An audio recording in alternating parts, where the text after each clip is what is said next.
I'm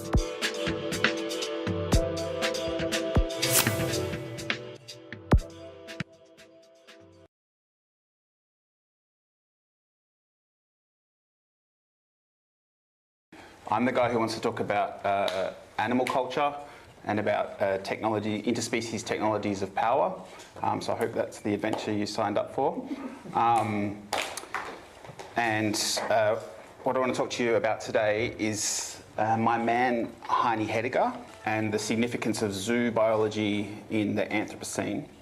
The Anthropocene is quite a problematic and loaded term, but one that I'm just using here as shorthand to refer to a number of aspects of our contemporary situation in regards to human relationships to animals and to the environment.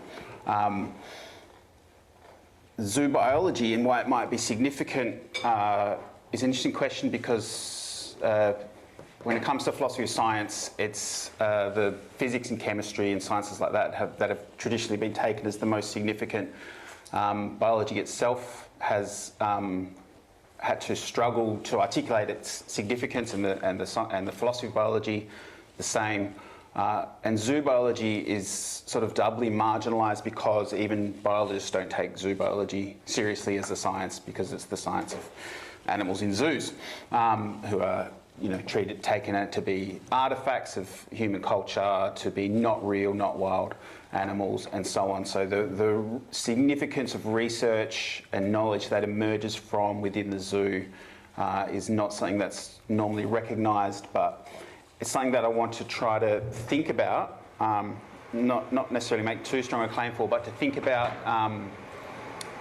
in relation to the question of the Anthropocene, which in some definitions is described as in some ways, the zooification of the wild. So the picture of the world in which a world of ever-encroaching humanisation in which there is no longer any really viable distinction between the zoo and the wild. I don't want to claim that, but that's the space in which zoo biology might start to become and seem significant. So that's up there, and this is here. Who is Heini Hediger? That is Professor Dr. Hediger, who is a Swiss zoobiologist and animal psychologist. He was the director of the Bern, Basel and Zurich zoological gardens in succession in the very middle of the 20th century. And he's a very influential zoobiologist, in fact known as the father of the discipline of zoobiology itself. And so part of my argument is that has been that he's a sort of instrumental figure in the sort of biological modernisation, indeed the biopolitical modernisation of zoos into institutions based on a scientific grounding in their care for animals. So I've listed a number of figures that were his teachers and colleagues. Jakob von Uexküll is very important. Uexküll's sort of re-emerged a little in recent theory. Brad Buchanan, my colleague, for example, has written a book on the influence of von Uexküll in contemporary 20th century continental philosophy, figures like Deleuze, Merleau-Ponty and Heidegger. Heidegger was sort of he put Uexküll into practice in a way. So he always started from, Uexküll was a sort of Kantian animal biologist who and wanted to talk about the animal worlds, the Umwelt of an animal as the sort of subjective world that it lives in. And Heidegger always started from the animal's subjective world rather than from the outside trying to talk about it objectively. And so he operationalised Uexküll in a way, in terms of understanding how the animal sees the world and then taking that knowledge and using it in order to better care for or control other species. One of his teachers was the theoretical biologist Adolf Portman. He worked with his successor at Bern, Monika Meyer-Holzapfel, in this sort of process of recognising in zoos the abnormalities. You'd be familiar with the image of a pacing cheetah in the corner of a cage. These sort of stereotype movements, abnormalities, psychiatric problems of zoo inmates were precisely the problem that the 20th century zoo biology faced, and Hediger and Meyer-Holtz-Apfel were very important in identifying and working to ameliorate these responses to captivity in order to put the care of animals on a healthier footing. He was a colleague and correspondent of Conrad Lorenz, the famous ethologist, but differed in a number of ways from Lorenz's opinions about the sort of innate mechanism of instinct and innate releasing behaviours. He had much more in common with another great friend and correspondent of his, Thomas Seviok, the American biosemiotician and founder of the field of zoo semiotics, which again starts from the subjective world of the animal rather than objectively. He was also a colleague and sometimes combatant of the German zoobiologist Bernhard Jimmick, who was a sort of German David Attenborough in a way, a sort of television personality and publicist of animal lives in, through documentaries and these sorts of things. Hediger had a little bit of that sort of ambition as well. He wrote a number of books, including for children, and was on television and gave popularizations of his knowledge and that sort of thing. Didn't quite achieve the same fame as Jimmick, but he did. I have to tell you this story. During his tenure as the director of Zurich Zoo, was fired by the zoo board over conflicts over how the zoo should be run. I think someone was profiting off of selling animals or something like that.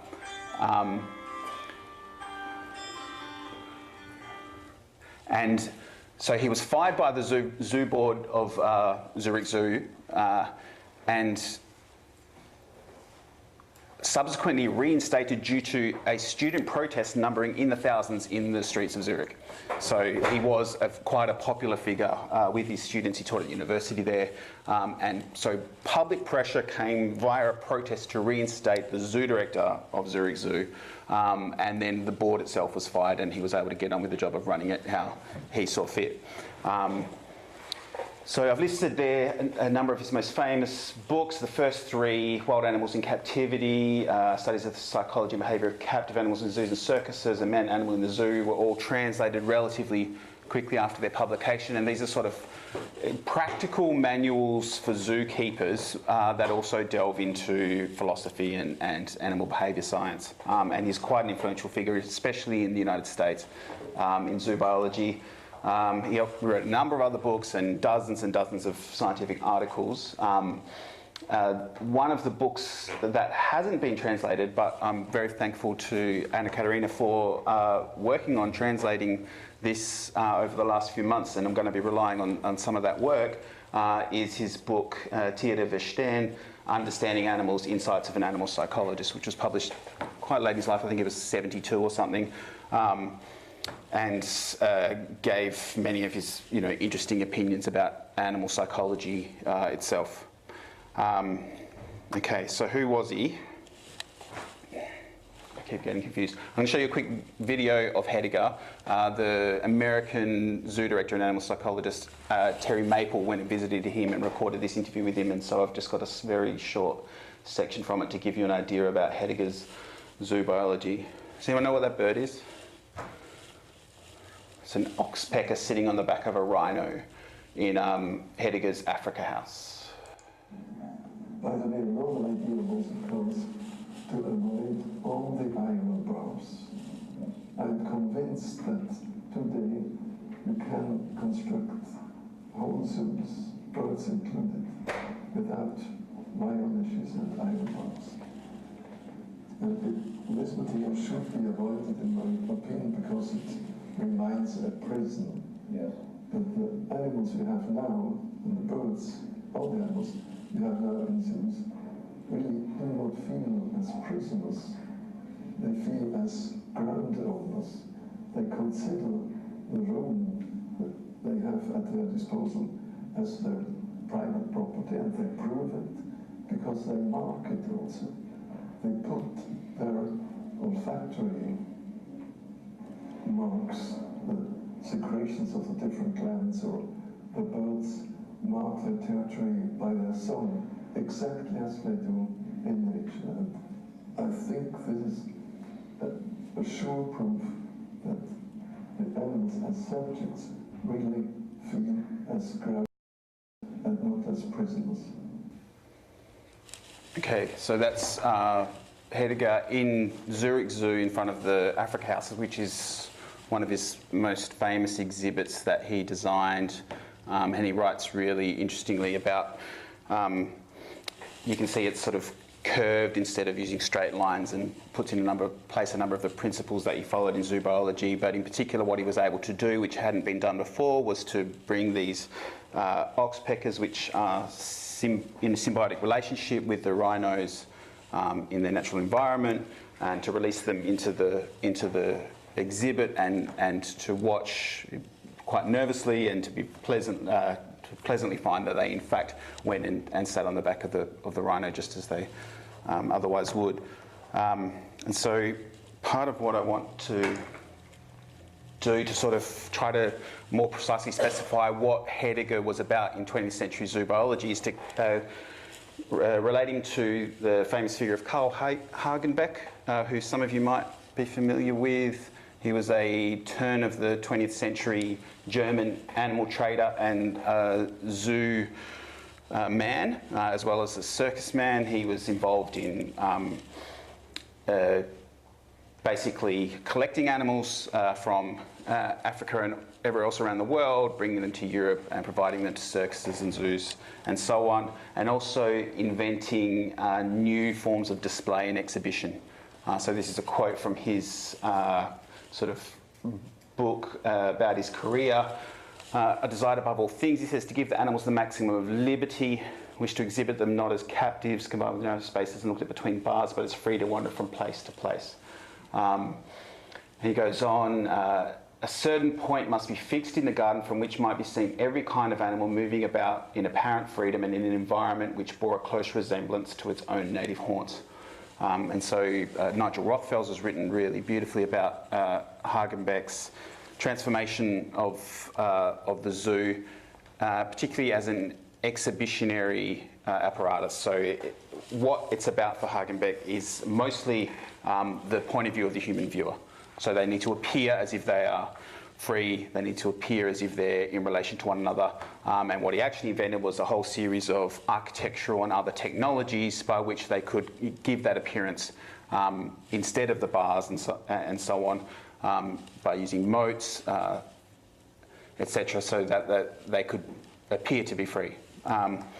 Hediger does something different but related. Hediger is in a way completing and also interiorising Hagenbeck's project. So this is just the transcript of the interview that we just listened to, and you might have noticed that when Hediger's talking about this, he's talking about it from the animal's point of view. He says, the animals we have now in zoos really do not feel like prisoners. They feel like landowners. So he's wanting to make the claim that he can know not everything, but enough about what it's like for the animals, and that they can in fact use that knowledge to, instead of transferring the zoo from cages to a garden, as in the case of Hagenbeck, to transfer it from a cage to a territory that the animal treats as its own home. So there's this sort of internal psychological process. So if in the case of Hagenbeck, the technologies he put in place were sort of physical ones. For example, he would measure the precise limits of the leap of a certain animal. How high can it jump, or how far can it jump? So all we've got to do is make the moat longer than that, longer than these limits, all right? And so the animal is sort of physically instantiated within the cage. Hediger would do things like have cages that the animal might physically be able to escape from, but just never would due to psychological captivity. So it would not see that as a possibility of escape. So it wasn't always entirely about the physical, but also about the psychological world of the animal.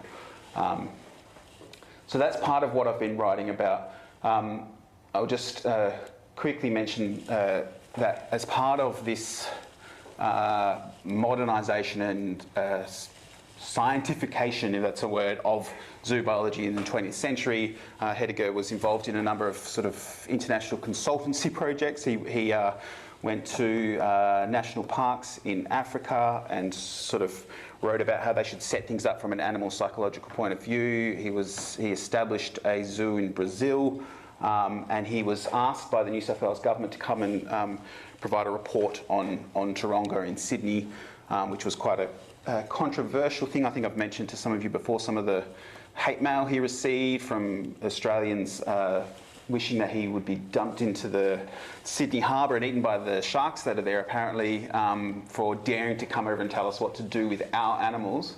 Was that important? Sorry. He received this anonymous letters. He was also publicly attacked by the opposition leader on the floor of the New South Wales Parliament for, in part, having been fired by the Zurich Zoo Board earlier, which he very quickly pointed out he was reinstated, and so on. So part of what he did was to come to Taronga and provide a report about that really professionalised the zoo. So he had a look at all the aspects of its functioning. The person in charge was a sort of amateur zoologist and philanthropist who provided a lot of the funding for the zoo, but was also doing things in a way that Hediger didn't find entirely professional or scientific. So thanks to ACAT and the Australian Academy of the Humanities, been able to go to the archives in Taronga and in Zurich and look at his materials about this. He provided photos showing the animals not being kept in a good condition, and for example here writes, contrary to the ridiculous theory of Sir Edward, the zoo director, that animals in the Taronga Park Zoo do not die there. It is in fact a considerable mortality according to the zoo's own records. But instead of having made proper post-mortems of the dead animals in order to improve the care for the surviving animals, more than 90% of the carcasses are simply dispatched in an incinerator. So this is part of what I'm talking about in terms of the biopolitical, biological, scientific basis of care for animals that Hediger was wanting to institute. What date is this? This is in the 60s. And so this sort of process was going around going on in different zoos around the world as well, and there's been a fair bit written about this sort of transformation of zoos in both appearance and functioning. So in my work so far, which is sort of, there's a number of essays out there, and I'm sort of working on finalising a manuscript. I've sort of taken this approach of a sort of Foucauldian genealogy of zoo biology in terms of the intertwining of power and knowledge over animals within the zoo, and thinking about how that relates to and differs from other sort of sites such as the laboratory, the circus, the wildlife management in national parks, and so on. But a large part of what I'm talking about is that sort of biopolitical modernisation process in which Hediger was a central figure. I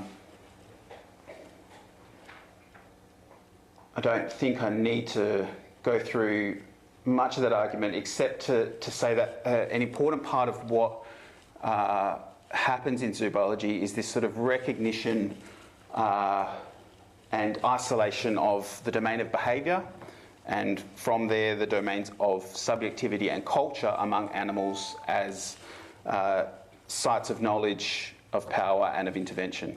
We'll talk a bit more about this in a minute, but there's it's not just a matter of the mechanisation or the physiological or biological perspective on animal bodies, but it's precisely whether as part of their planned research or whether they were just forced to confront these facts due to their failures of their attempts to have animals reproduce or to live well within their zoos. What zoo biology does is to isolate the domains of behaviour, culture and subjectivity among animals. My argument in the essay in Foucault and Animals, and so you don't have to read it anymore because this is literally the last line, is following Foucault on Kant, on the Enlightenment, that the question, one of the questions that we should be asking about animals today is not can they suffer or can they speak, but who are they? Who are animals today? And so zoobiology, I think, helps us to put that into a more concrete example, because it's the question of zoobiology as well. Who are these animals that we're caring for? Are they wild? Are they artefacts? In what ways are they changed?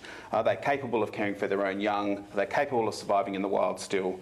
And so on. And the different answers to these questions are provided in the course of their various experiments, whether in the zoo or indeed outside of the zoo, as they attempt to reintroduce them to the wild in some cases.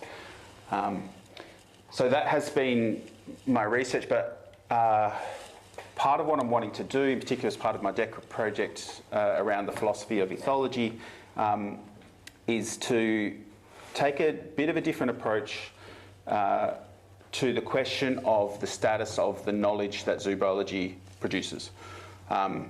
So Foucault infamously, when speaking about his genealogical method, said that he wanted to bracket the question of the truth value of the knowledge. So he's talking about the ways in which knowledge and power intertwine in different contexts, in medicine or in the psychiatric hospital and so on. And he wasn't really focusing on whether or not a particular discourse is true, but what are its power effects. And that's sort of what I've been doing in a number of these articles. But I think that thinking about the way in which philosophy and a scientific discourse can relate to each other, if philosophy is going to take it upon itself to critique or to historicise or contextualise scientific discourse and practice, then it has to make itself, open itself up to the possibility of being likewise transformed by what that science has got to say. So I don't think that that sort of authoritative relationship is one that a sort of philosophical or cultural theoretical approach to science can take. And so the reciprocal question of how ought my approach to be transformed by what this science is telling me needs to be asked. So that's part of what I'm trying to do. Here is to ask, what has zoobiology learned and what can we learn from zoobiology? So here we are. So part of Hediger has a sort of spotty reception, of course, in zoobiology itself, where he is remembered by different people in different ways, and you'll see in zoobological journals people encouraging, their younger colleagues to go back and read this great grandfather of the field. One of the places that has actually received him and been prepared to do so is in the field of zoosemiotics, which is a sort of strange to many Anglo-Saxon disciplines, sort of subfield of semiotics and biosemiotics that sees all life as meaningful. Its meaning, its significance all the way down. It's always the transfer of signals that we're wanting to analyse. And so Thomas Seebiok, his colleague, Chrulew Kuhl, the zoo director of Tallinn Zoo, Turovsky, have written about Hediger as a pioneer in non-verbal communication studies. But elsewhere, there's very little. There's one sole article that I found, Environmental Philosophy, which I'll talk a little bit about later. And part of what I'm wanting to do is to ask how might or ought Hediger to be received within contemporary discussions in animal studies and around the question of the Anthropocene. So this is his book, Understanding Animals, which he says, like many animal-titled books these days, has a double meaning. It's both an instruction and invitation to understand animals, but one of the things that we must understand about animals is that they themselves have the ability to understand. And so there's always this reciprocal and reflexive process going on. And so how do we incorporate what animals understand into our understanding of and our relationships to animals? He does us the favour of listing some of his favourite themes that he returns to. I obviously can't talk about all of them, but there's some really interesting stuff in there. He had quite an influence on the notion of proxemics, which is the spatial distances that organisms are happy to have between them. So he would define the flight distances of animals from humans, and the point at which they will flee. And this has also been applied sociologically and in architecture with humans and so on. He was fascinated by animal dreaming. So if you've ever sat there, watched your dog's eyes, he was always doing the same thing, but with his elephants and his other animals in the zoo as well. And in fact, would try to do little experiments on their sleep. And he wanted to do something called systematics starting from animals. So not the systematics of the animal world, but how does an animal systematise the world? What is the systematics of the world according to a particular species? So I'll try to talk about some of the things that he talks about in this book and in a number of sort of back catalogue essays that he has in various journals around the place. One of the things that I find is that he anticipates a lot of the things that are being said today in the field of animal studies, science studies, by people like Donna Haraway. We have this zookeeper, from the 50s through to the 80s, anticipating a lot of the themes of animal studies. For example, a critique of mechanistic ethology. So in Understanding Animals, he's wanting to talk about what animal psychology is and to differentiate it from mechanistic ethology of Lorenz and others, which is to look at the animal objectively from the outside. He says they don't want to actually understand animals, but only their behavioural mechanisms, as if the animals were machines. But for a zoobiologist and animal psychologist, animals cannot be machines but are unique, independent individuals. In a sense, they are persons. Animal psychology says deals essentially with subjects, with experiencing, feeling, and to a certain degree empathic and understandable subjects, that is to say, animals. However, ethology treats animals as anonymous objects and doesn't seek to understand them, but to translate them into statistics, etc. I think I could email that passage to Dominique Listel and convince him that he had written it himself. It could have been ripped verbatim from one of his books of the last few years. This one's in here for John. He had an enormously humorous swing at Dawkins soon after The Selfish Gene was published as a terrible anthropomorphic projection of the language of managerialism and economic actor theory onto animals. So he's wanting to weave a path between both over anthropomorphizing animals but also mechanizing them. He wants to understand what animals are as themselves. And there are both differences and similarities. So the question of the objective observer detached from the things that they're observing is another thing that he picked up on. Some of his passages could have been written by Haraway or a feminist science studies scholar. The human observer, he writes, present themselves as it were naked and in a glass house, all the while believing that they are objectively recording a pure animal behaviour observed from a safe hiding place. And partly because the animals have sensory abilities that outstrip our own in terms of understanding what it is we're doing. So the most famous example of this is the clever hands. The clever hands hypothesis or effect, which sort of comes from a German horse that was taken to be understanding language and the things it was instructed to do by its owner, when in fact it was responding to more subliminal micro movements or expressions of the owner rather than linguistically. And this is sort of generalised as a sort of experiment or effect that happens in psychology and other experiments where the fact that the experimenter thinks that something's going to happen ends up being communicated to the experimental subjects through channels that aren't under investigation, and that's part of the reason why the experiment turns out the way it was. And so Hediger, in his correspondence would write to people out of the blue and tell them off for all these terrible experimental effects as part of their studies that they weren't aware of. And so part of my question with him is, what does he want? What does he want? So he identifies there are more of these relationships going on between human and animal than people think. Does he want to continue to eliminate them for the better? or does he want to actually recognise them and experiment with them, right? And the answer is a bit of both, depending on the context. Maybe as a general law, he writes that through observation, the observed will be altered. And that's sort of a central principle of contemporary animal studies and science studies. It's always a relationship between two living subjects and not between a subject and an object. So in the experimental context, if you wanted to find out what was the effect of the human and what was not, then this is something that should be eliminated. But in a different context, as for example in the zoo or in the circus, he takes a different approach. So I'll get to that in a second. Okay.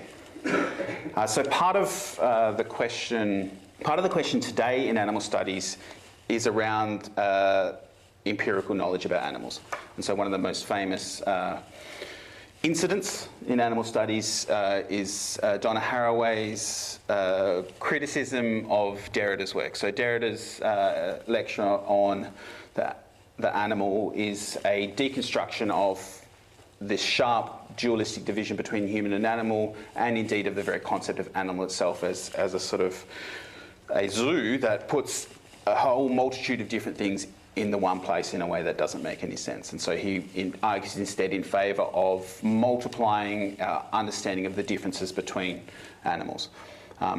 One of the things that Haraway argues is that despite his intentions, he's not curious enough and does not take seriously enough the possibility of positive knowledge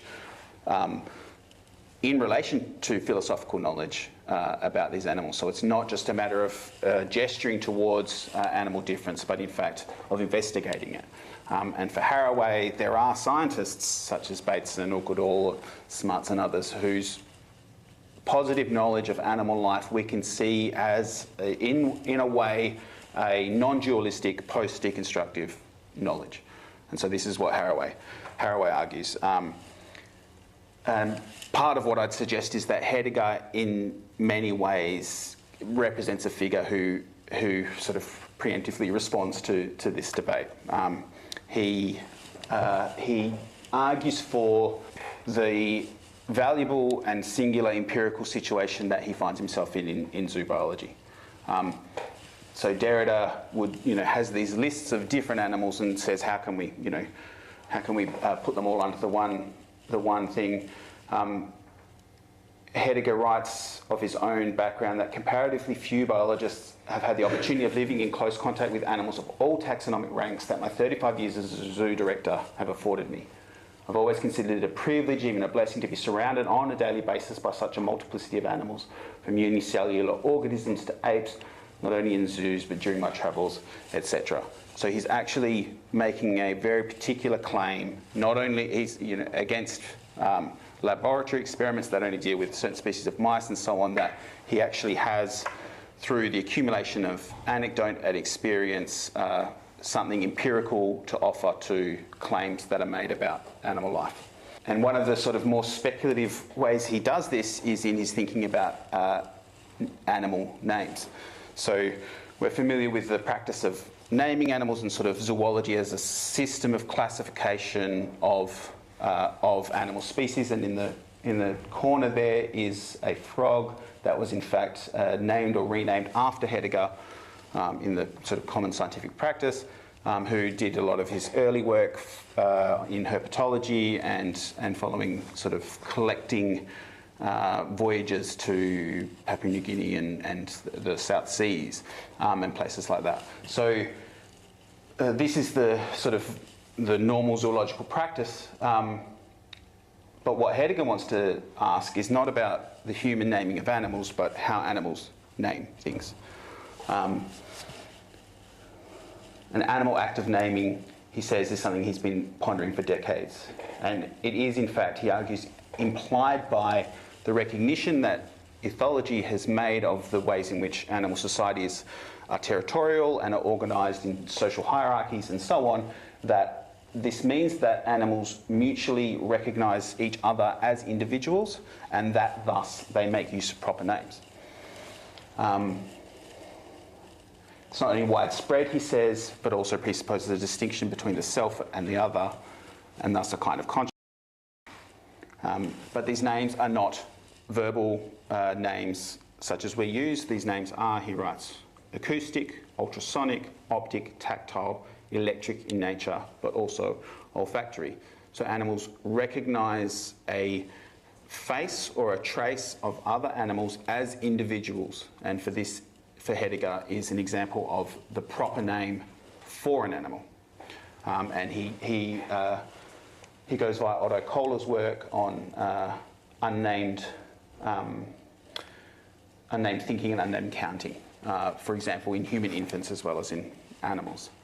So this sort of speculation, I think, precisely figures into what Derrida is asking for in his sort of more fabulistic gestures towards the type of philosophy that ought to come, that is not dualistically dividing the human from the animal, or that is not putting all the animals into one spot.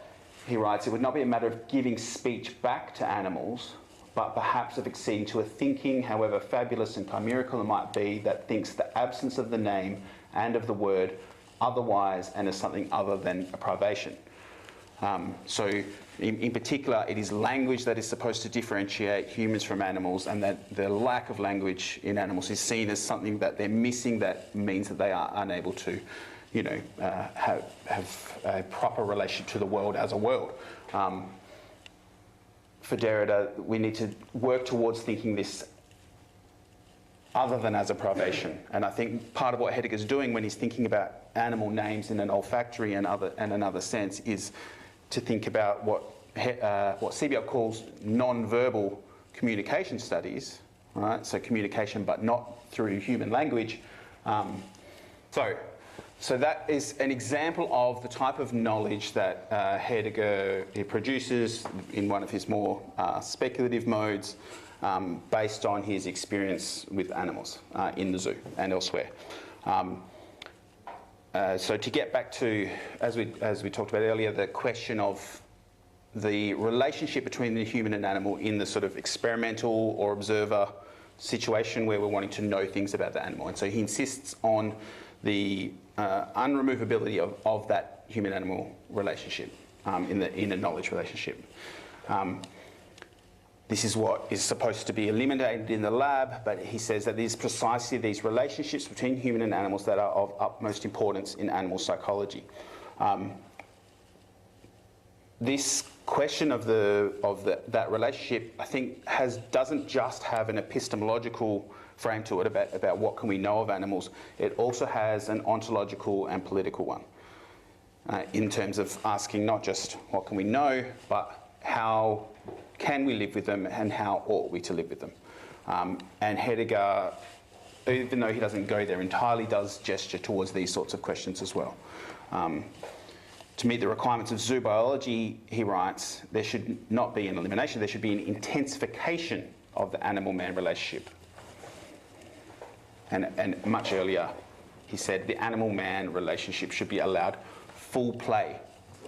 So he's not arguing for, even though part of what zoos do and part of what he thought they do is to allow captive animals to still be wild, and that is the legitimate goal of what he thought he was doing, was to eliminate the deleterious effects of human captivity and the artifacts of the fact that we've got them in these entirely altered environments. He nonetheless didn't see this as coming about through eliminating the human-animal relationship, but rather through intensifying it. He writes really well about what goes on in animal training in circuses and the sort of tigers leaping onto the backs of trainers and so on. And one of the phrases that he uses there I really like, he really wants there to be established a laboratory circus, right, which is a circus in which what goes on is animal training in order to perform under laboratory conditions in which we can work out how it is that animal trainers get the animals to perform like this. I think that this is actually a more generalisable concept, and one way of thinking about the Anthropocene is that everywhere is in some ways a laboratory circus. It's a site in which we have to think about how we relate to animals and also think about what we know about what they're doing. And so part of his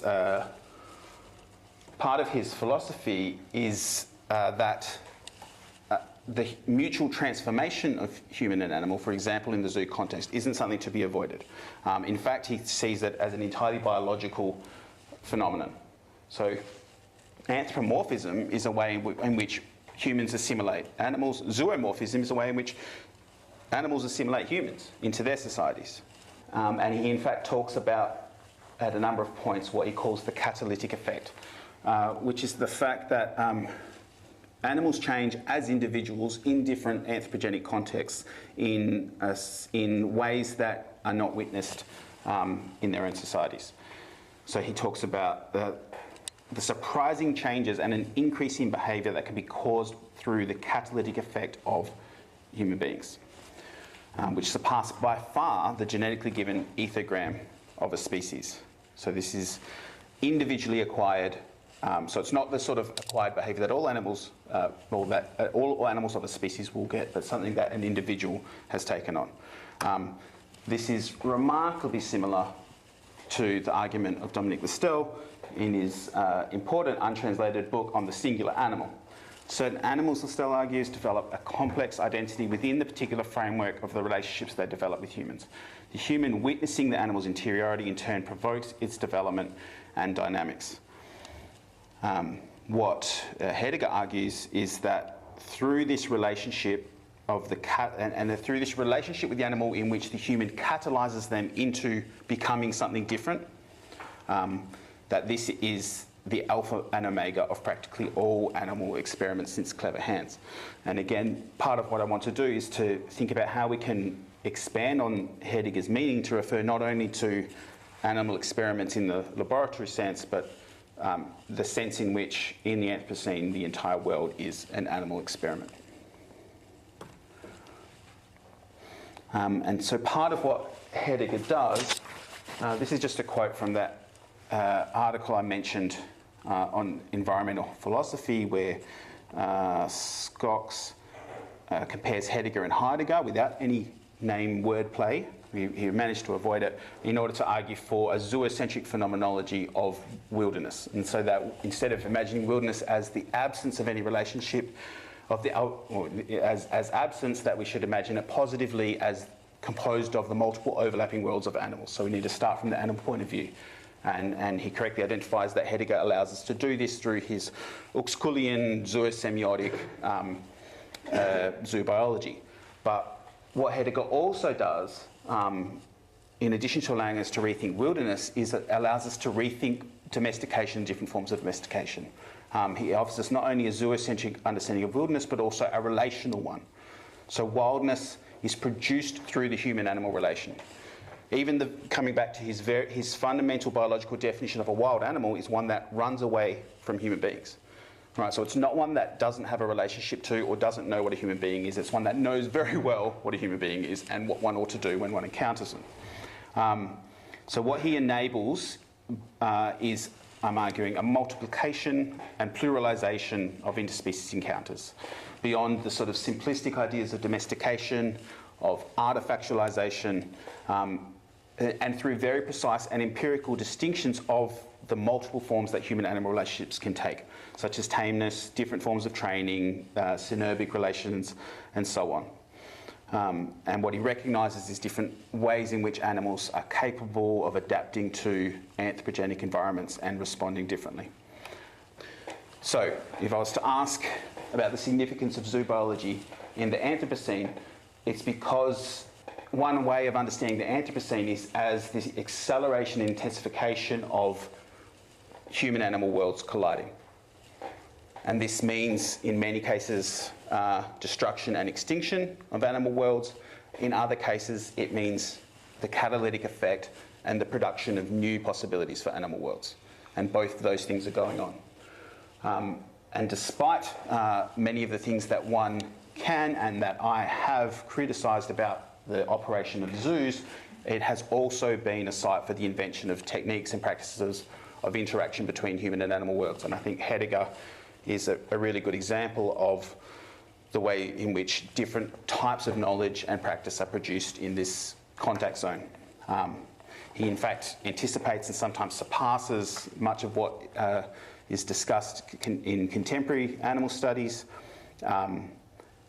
And in his singularly empirical differentiation of forms of human-animal relationship, he diversifies the texture of animality. Thank you.